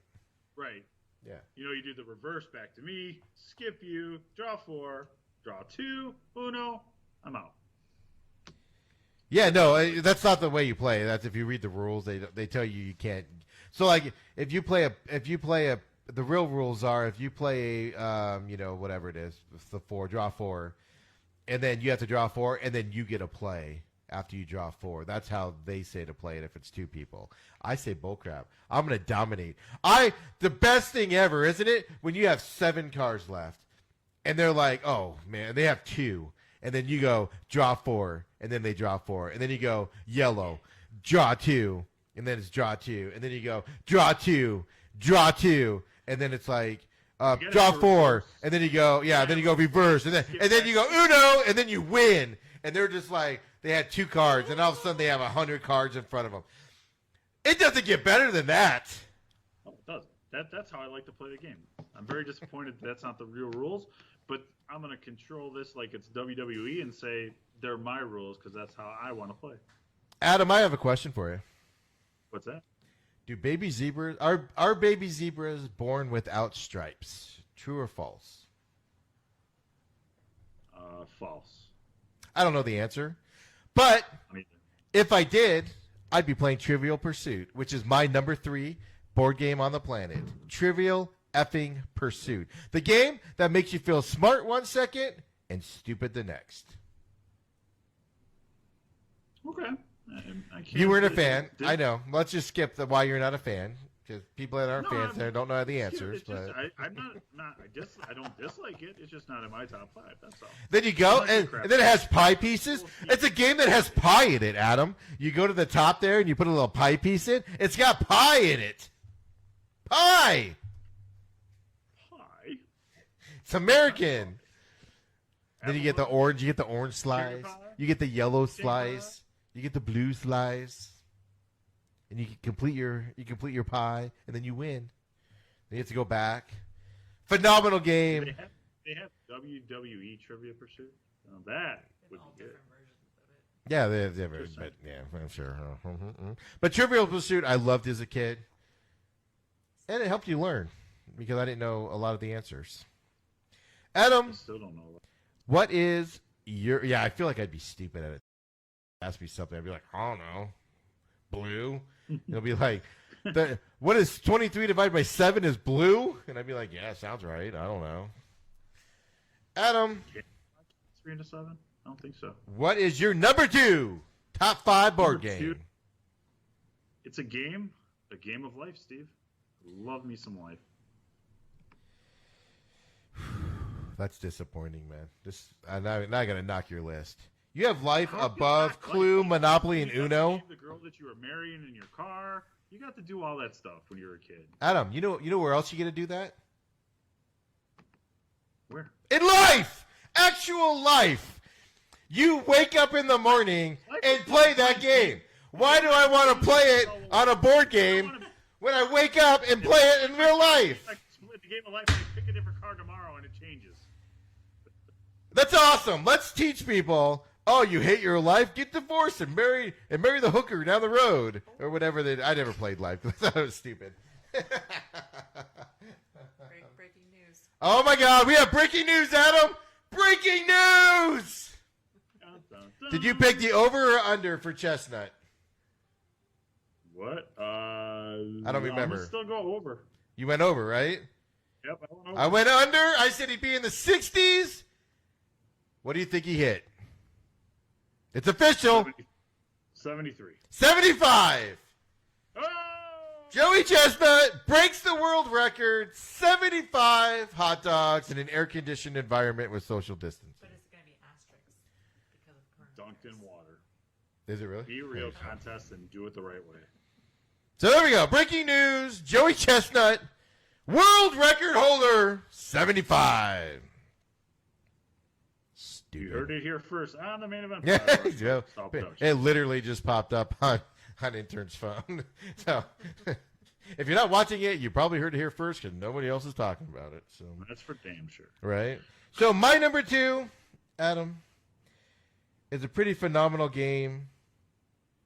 Kind of like what you said, man. You gotta go around the house and find out who done it.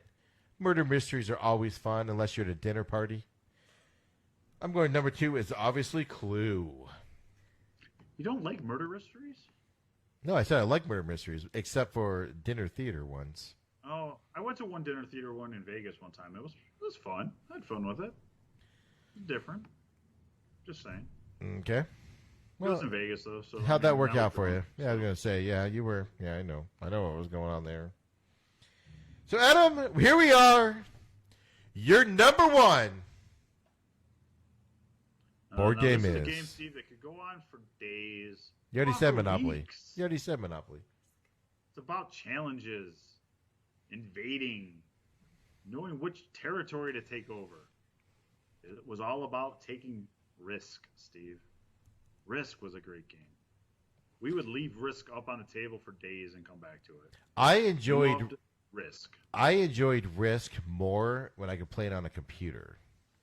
Because then I didn't have to set it up, and then you didn't have to do the battle. Like, it calculated the battles for you and all that. It was way better. When I was a kid, I enjoyed it on the computer more than the board game. Yeah.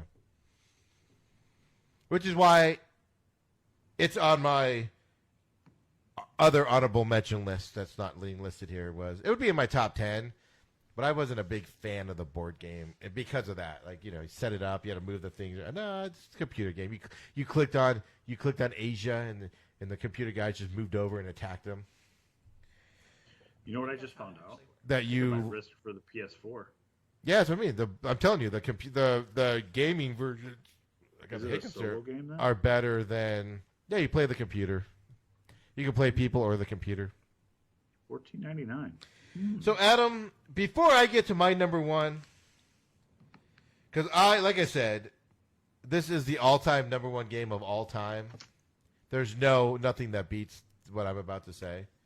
It's on everybody's list. Some just put it too low.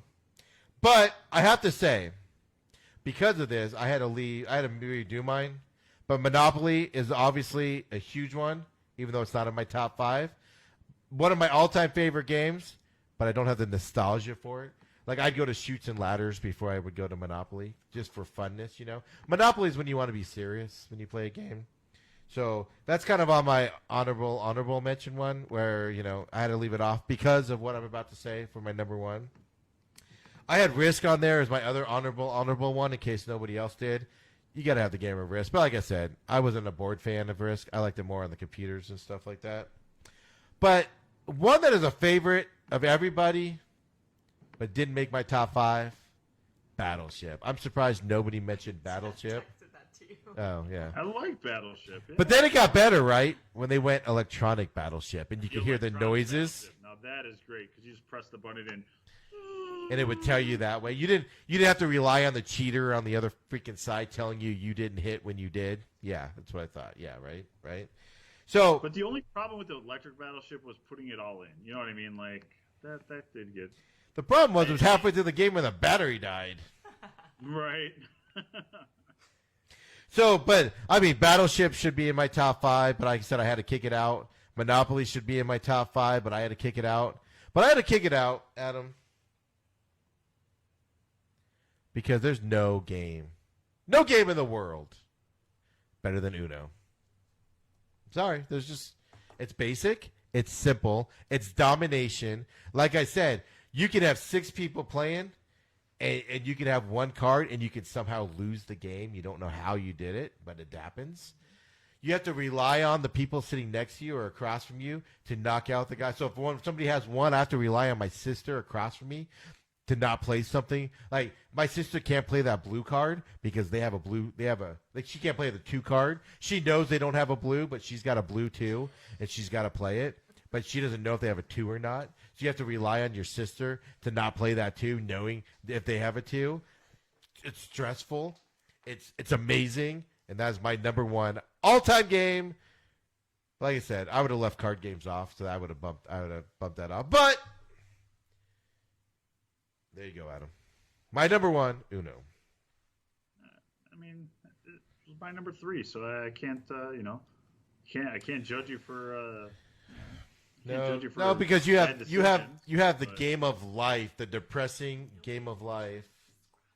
Another one is Scrabble. I was gonna put that on but that got bumped because I have too many kids games like Candyland and Shoots and Ladder. I can't go Scrabble. I actually hated Scrabble. Yeah, I actually hated Scrabble as a kid. You got to do too much math. You got to add up. God, you use the word with Z, and all of a sudden you have to add up 82 points. It's infuriating. It's infuriating. So, Adam, what else you got today, man? Man, that is it. I'm getting ready to enjoy the 4th of July, get a beverage, and head to a pool and eat 75 hot dogs. You better start prepping, man, because you said you can eat 72. I just saw on her Snapchat a bunch of fireworks, so try not to blow my hand off.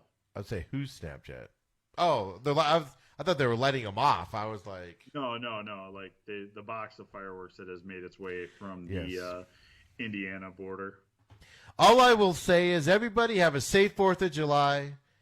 Make sure if you have 10 fingers to begin the day, make sure you have 10 fingers at the end of the day. If you have 8 fingers to begin the day, make sure you have 8 when you end the day. Just whatever you start with, finish with. It's my only rule in life. There you go. I like it. Adam, where can everybody can find you at? Where can people find you at? Find me at Adam Michaels05 on Twitter. Of course, I'm at SMAC500 at the Main Event Pod, Facebook and Twitter on there. I'll get everything posted. I'll go back and review this Facebook feed and see if it's any better. Wednesday night, I'm on, of course, 1580 The Fanatic. Definitely tune in on 1580.com. Of course, I do post those shows on Podbean also, so you can listen there. And, of course, on the 1580 website and their app whenever it gets posted. We're having problems with that we're fixing on that side. Adam, see you next week. See you.